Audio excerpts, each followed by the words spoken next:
தமிழ் நண்பர்கள் அனைவருக்கும் வணக்கம். அக்னிச்சிறகு சேனல் சார்பாக இந்த வீடியோவுக்கு உங்களை அன்புடன் வரவேற்பது நான் உங்கள் கௌசி. கௌதம் மதுமிதா சீரியலுடைய அப்கமிங் எபிசோடுக்கான ப்ரோமோ என்ன அப்படின்றத பார்க்கலாம். சகுந்தலா மாயாவுக்காக காஃபி எடுத்துகிட்டு ரூமுக்கு போகிறாங்க. கதவை திறந்து பார்த்தா அங்கே ஃபிக்ஸ் வந்தபடி மாயா துடிச்சு போகிறாங்க. அதை பார்த்து சகுந்தலா ஒரு பக்கம் பதறி போக அபிஷேக் வேகமாக ஓடி வராங்க. ஸோ அதே சமயம் பாட்டியும் வந்து மாயா அப்படின்னு சொல்லிட்டு கௌதமை கூப்பிட்றதுக்காக ரூமுக்கு வராங்க. ஸோ கௌதம் மதுமிதா ரெண்டு பேருமே வந்து பாட்டிக்கிட்ட என்னாச்சு அப்படின்னு சொல்லி விசாரிக்க மாயாவை வந்து பாருங்க அப்படின்னு சொல்லி பதட்டமானதும் இவங்க ரெண்டு பேரும் மாயாவுக்கு என்னாச்சு அப்படின்னு சொல்லி ஓடி போய் பார்க்குறாங்க. அங்கே பார்த்தீங்கன்னா மாயா துடிச்சுட்டு இருக்காங்க. உடனே அபிஷேக்கை கார் எடுக்க சொல்கிறாங்க. மதுமிதாவை ஹாஸ்பிட்டலுக்கு கால் பண்ண சொல்கிறாங்க.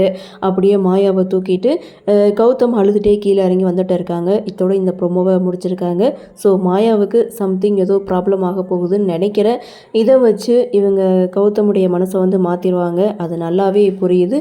ஸோ பார்க்கலாம் அடுத்தடுத்து என்ன மாதிரியான சுவாரஸ்யத்தோடு கதைக்கள நகர்வை கொண்டு வராங்க அப்படின்றத நாமளும் பொறுத்திருந்து பார்க்கலாம். இந்த ப்ரோமோ பற்றின உங்களுடைய கருத்தை வழக்கம் போல கமெண்ட் செக்ஷனில் பதிவு பண்ணுங்கள்.